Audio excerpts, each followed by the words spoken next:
The most meaningful thing you have seen. I can't remember any of that face now. But I can tell you one thing. You are all beautiful to me. By looking at you patiently and standing in the cold, in the rain, and in the hot, waiting for the monks to walk past you, in front of you, and there are people just put their palms up like this, and there are people willing to drop their lovers while the monk cross in front of them. Your lover is your phone, willing to drop down on the ground and put their hands up for the monks. There are people just stood there and looking at the monks without saying a word. There are people with tears. There are people with sorrow. There are people that don't even want to look at the monks, just like that. They looked on the ground the whole time. And there are people afraid to look straight to my eyes. A lot of people. And a lot of people with their smiles on their face. And a lot of people excited to see the monks. And there are people that too excited taking pictures and not paying attention at the monk. All kind. I have seen a lot. I'm the first one, the one who walked in front. Therefore, I've seen a lot.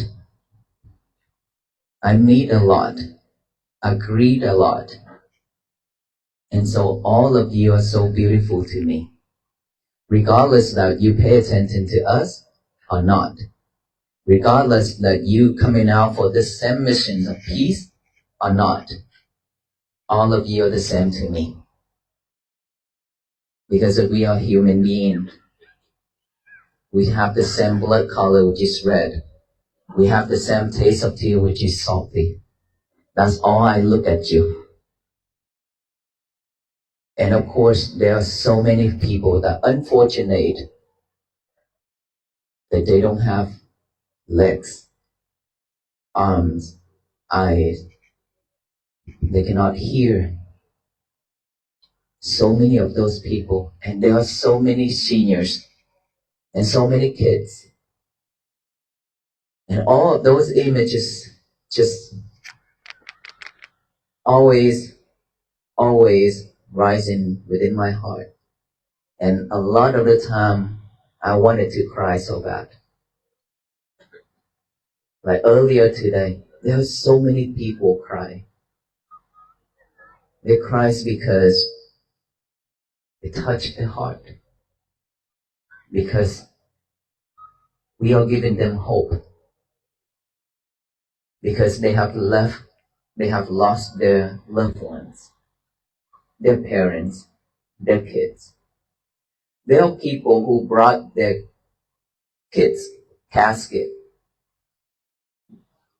ash, to come see me and tell me that my son passed away, my daughter passed away, my dog passed away. All those things I have seen a lot, come to me a lot. So I remember all those, and I remember all of you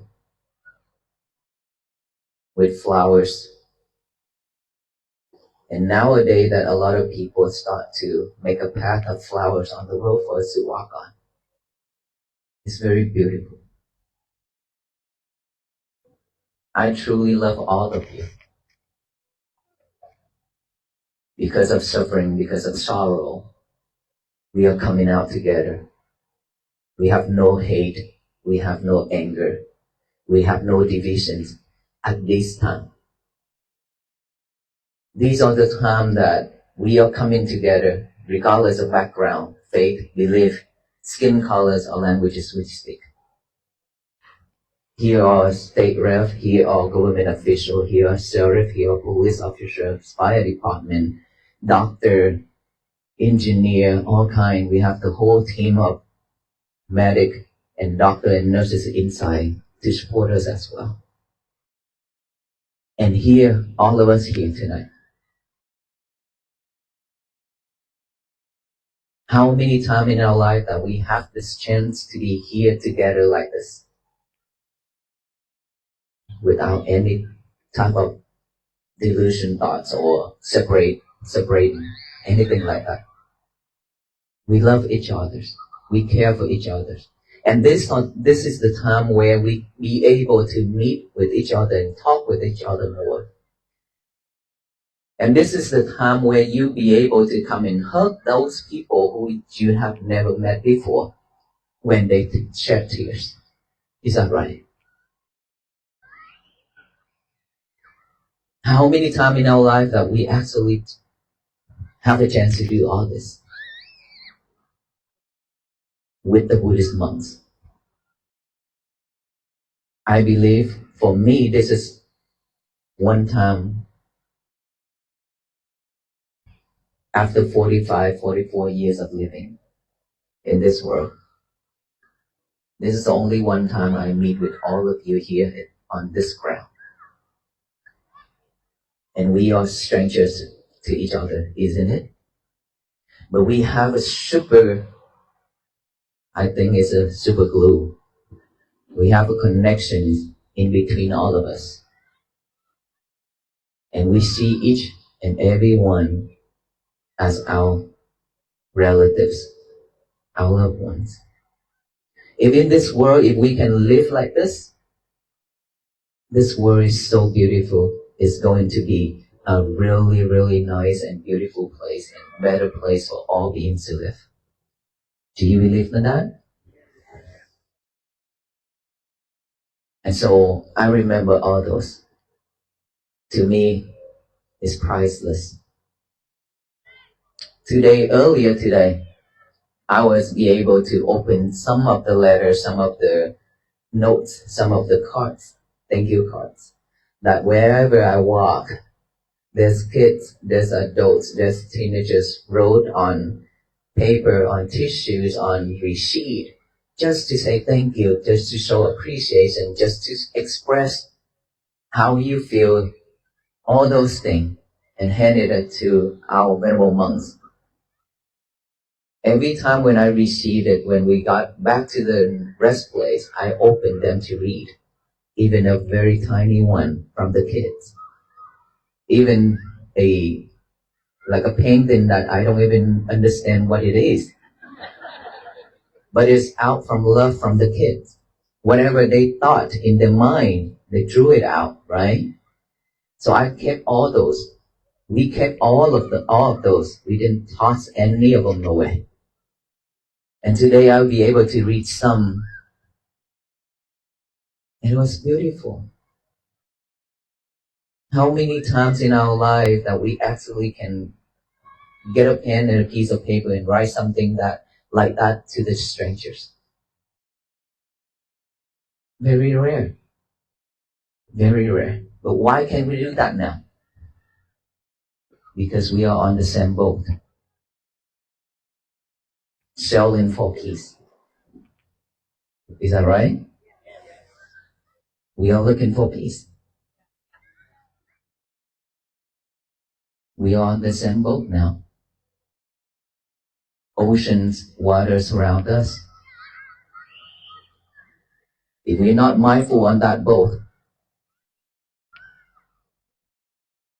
we will become food for the fish, for the creatures. It means we will become something that for people to control, something for our mind to play around with every day. Because in our mind, we have one world. In that world, we have all kind of wild animals. And that wild animal will eat us up every day. Which is greedy mind, delusion, hatred, anger, all those things. They are wild animals.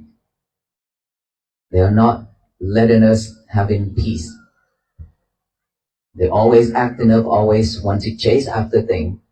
And that is the reason why we suffer. We are afraid, we're scared.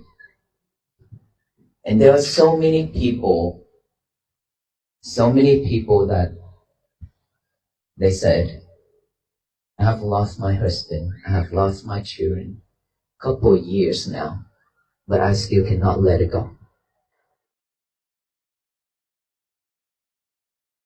That is so sad. There's one mother, she loved her child a lot,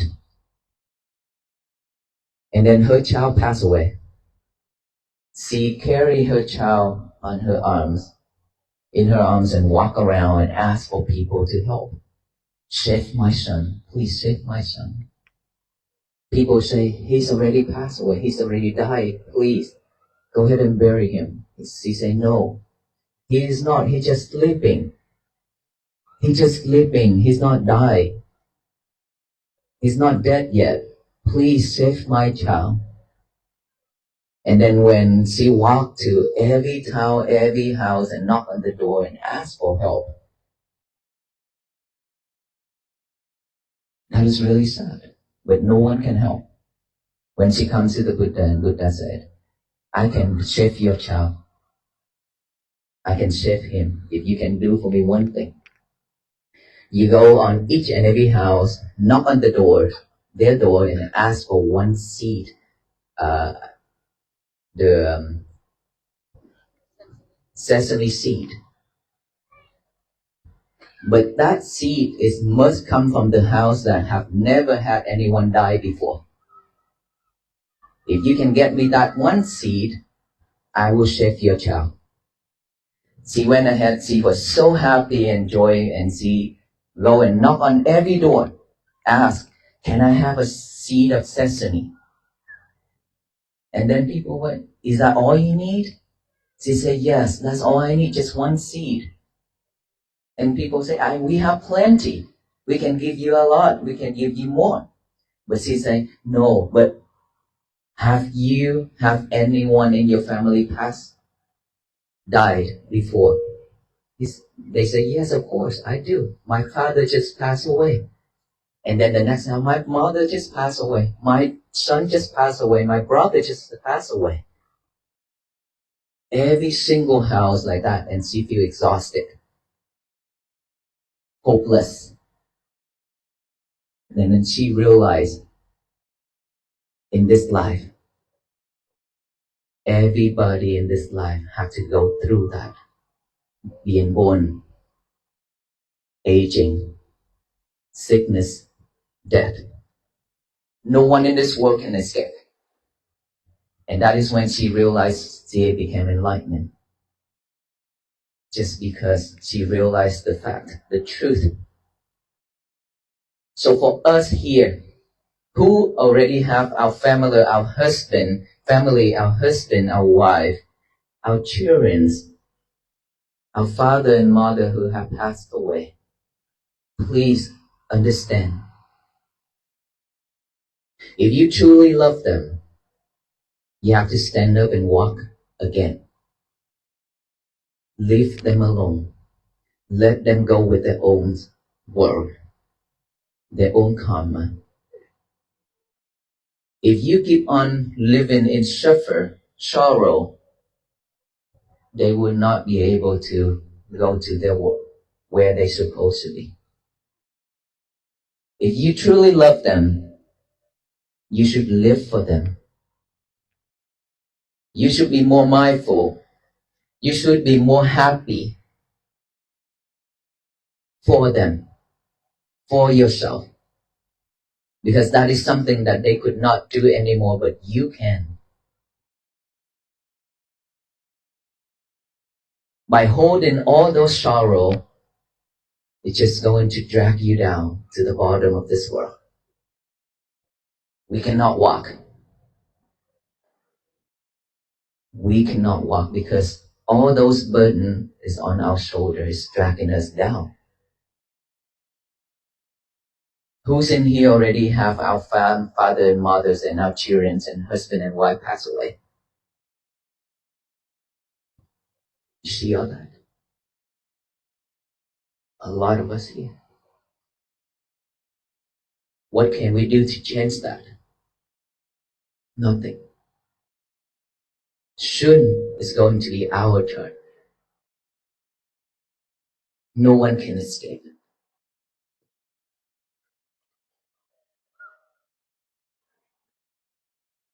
So what we can do now is to live peacefully, happily. That is one way to support our departed ones. Because we don't know where they reborn us right now. They might need your help by sharing or transferring your merit to them. In our tradition, whenever we conduct any type of ceremony or done any wholesome deeds, we always transfer our merit to our parents, our family members, and all those people who have departed that we know, so that either maybe one, 10, hundreds of them, if they have the chance to receive it, they will receive and reborn in a better realms. There are sometimes, if we can open our eyes, our third eye, to see the people, you would know how suffered they are. It's because we cannot see with our naked eyes. It doesn't mean that there's no spirits surround us. They are suffered too. The way we live in right now, if we suffer after we die, we suffer the same way. So, whenever they know that their relatives are doing wholesome deeds, even they live far away, different countries, different world, they always come and wait. They are here now waiting for us to transfer the merits after we have done a wholesome deeds. Listening to this talk, purify our mind, changing our life, those are meritorious deeds. But for most of the time, we don't know how to transfer it to them. So at the end, they go back to their place with tears and sadness because they didn't receive anything. So in our tradition, that's why we always share. And earlier, remember I said, we have to ask permission. Of course, right here, the city, the government already allowing us to stay here. The owner, everywhere. But then again, there are spirits around, so we always ask for permission as well. And in the morning, before we depart, we always sharing our merit to them as well. That is the way to pay gratitude. That is the way to support each other. So let's drop it all. All those we already lost our loved ones. Please remember, you now have a job. If you still have one father without mother, you have a job to do to take care of your father for your mother. Oppositely, if your mother is still alive and your father already passed, you now have a job to take care of your mother for your father. Your child, your children, your loved one, the same thing. You have a job to do to take care of the people who are still alive, to live for the people who already passed. That is how we help them. That is how we let go of all the sorrow to move on.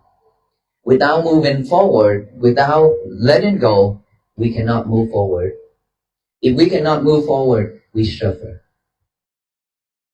And we've been suffer. That is why when this mission came out, Walk for Peace, all of us show up to support, to walk with us, either in person or in spirit. Is that right? We've been suffering too much, way too much already. And now is the call, now is the time for us to wake up. We should wake up. We should move forward instead of standing on the same spot, years after years. Our feet is very heavy to walk when we carry a bags of rocks on our shoulder.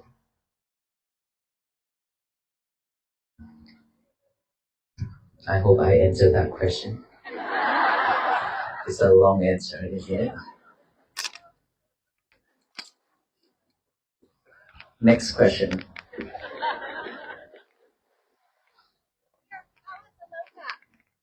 How is Aloka? He is here with us, but then restriction. So he cannot walk a lot, but he was too excited today, so he walked way too much already. Now we have to put him on medicine so he can rest. And I don't know, maybe in a little bit he should come out. We don't know. Yes, earlier who? Somebody right there.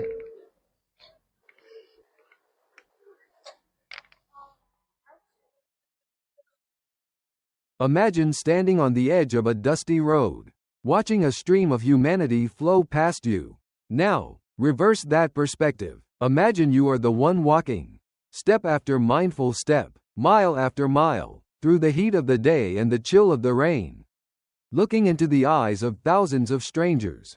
This is the vantage point of Venerable Bhikkhu Panikkara during the Walk for Peace. When asked what face he remembers most after such a long journey, whose specific features stood out among the multitude, his answer is not a name, a celebrity, or a dignitary. His answer is a profound teaching in itself. I can't remember any of that face now, but I can tell you one thing. You are all beautiful to me. This simple statement serves as the opening bell for a deep meditation on how we view the world and, more importantly, how we view each other.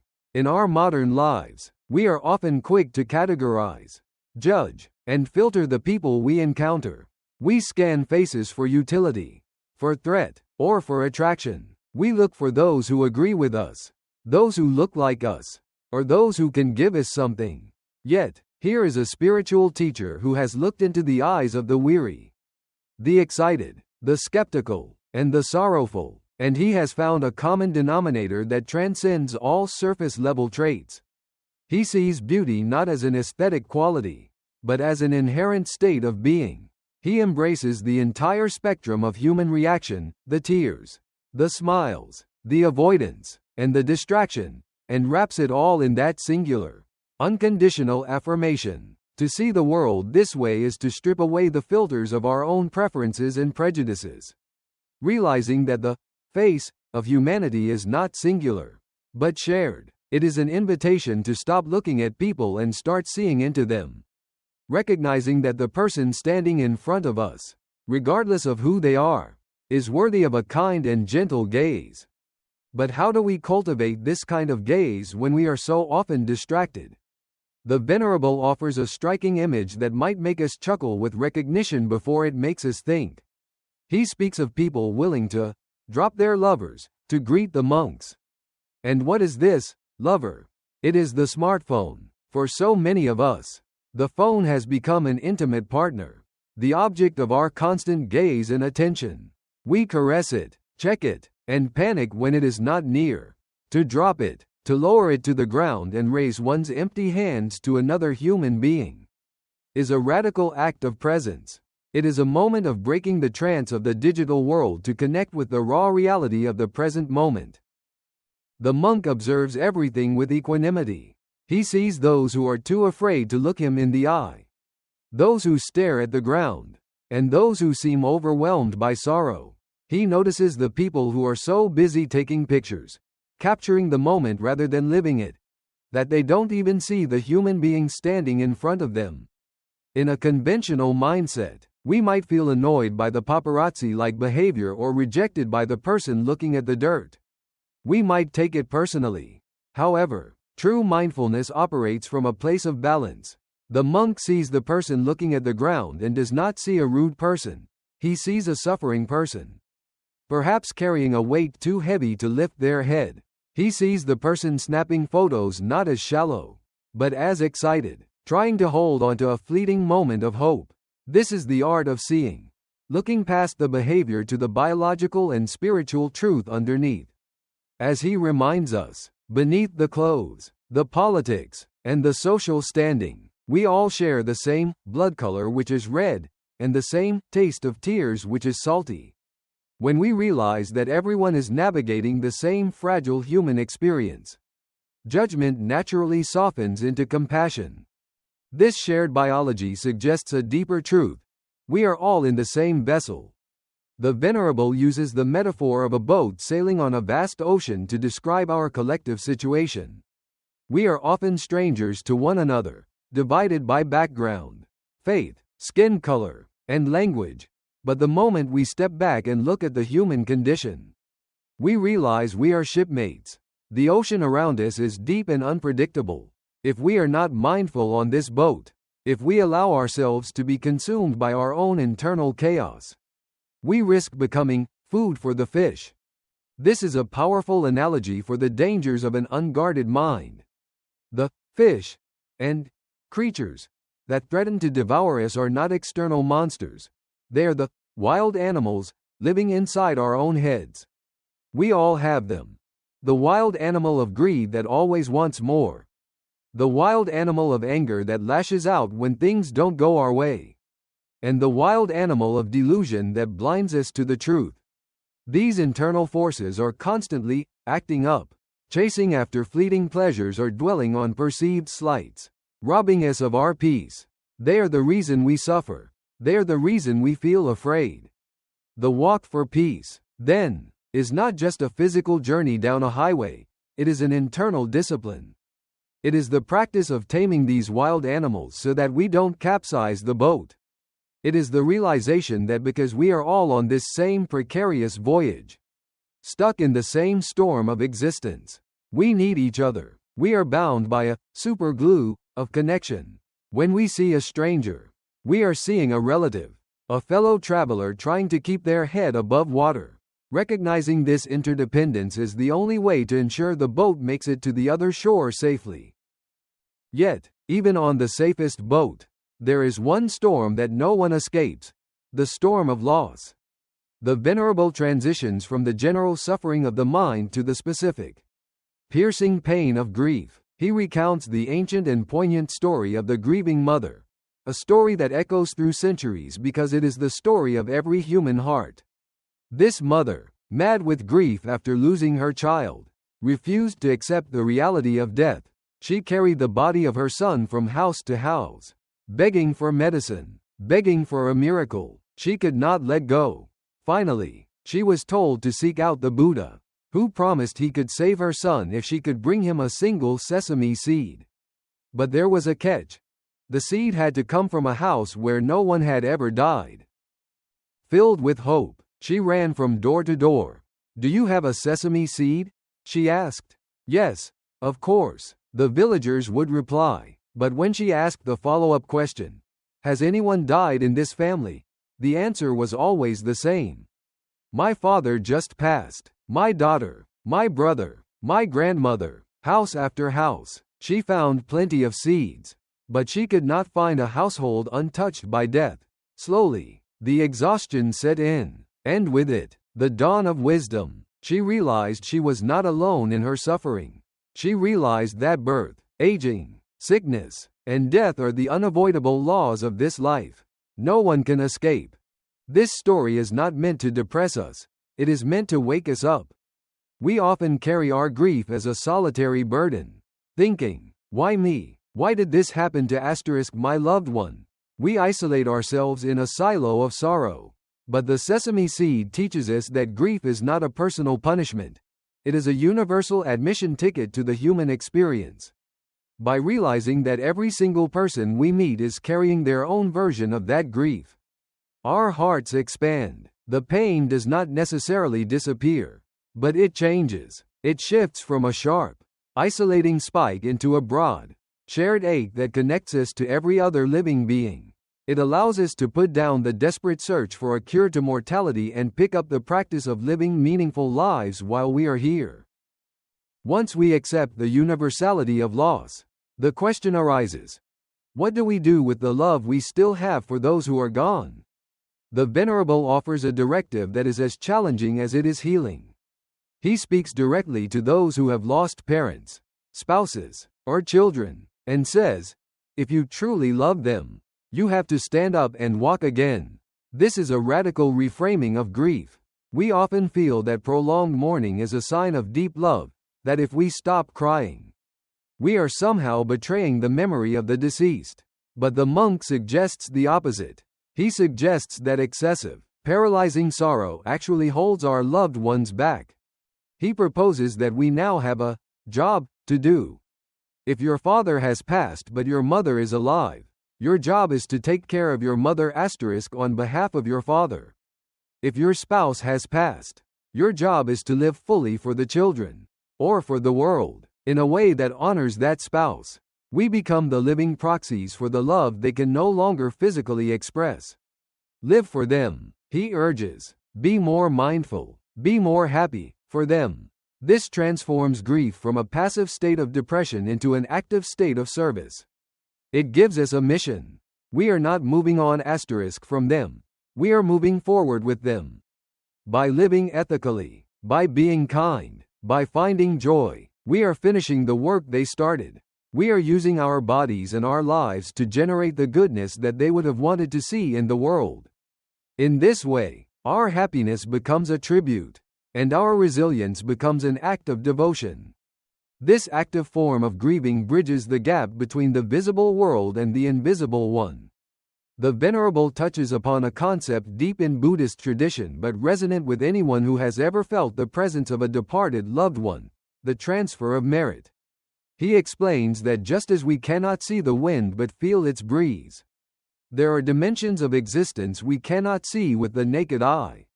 He suggests that our departed loved ones are often waiting for us. But they are not waiting for our tears. They are waiting for our merit, the spiritual energy generated by our good deeds, our mindfulness, and our peace. When we are consumed by sorrow, we radiate a heavy, dark energy that helps no one. They go back to their place with tears and sadness because they didn't receive anything. He says, but when we perform a wholesome deed, whether it's helping a stranger, listening to a Dharma talk, or simply taking a mindful breath, and we mentally dedicate the goodness of that act to our loved ones, we are sending them a care package of spiritual sustenance.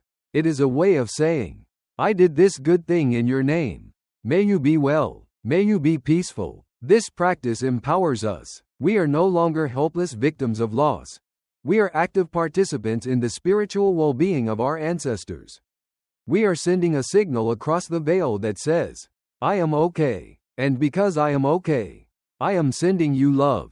It turns every positive action in our day into a phone call to the other side. Maintaining a relationship that death has transformed but not ended. Ultimately, to do this work, to love the world, to tame the wild animals in our minds, and to serve our departed, we must lighten our load. The Venerable closes with the metaphor of the bag of rocks. Holding onto sorrow, regret, and the refusal to accept reality is like carrying a heavy sack of stones on our shoulders.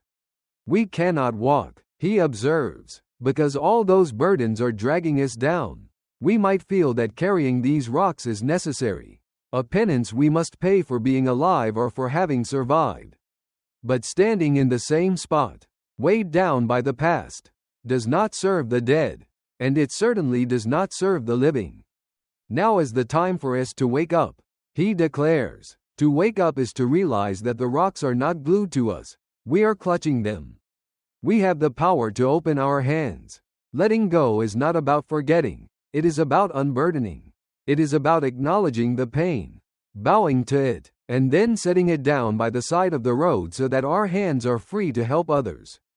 The walk for peace is not just for the monks in their robes. It is a metaphor for the rest of our lives.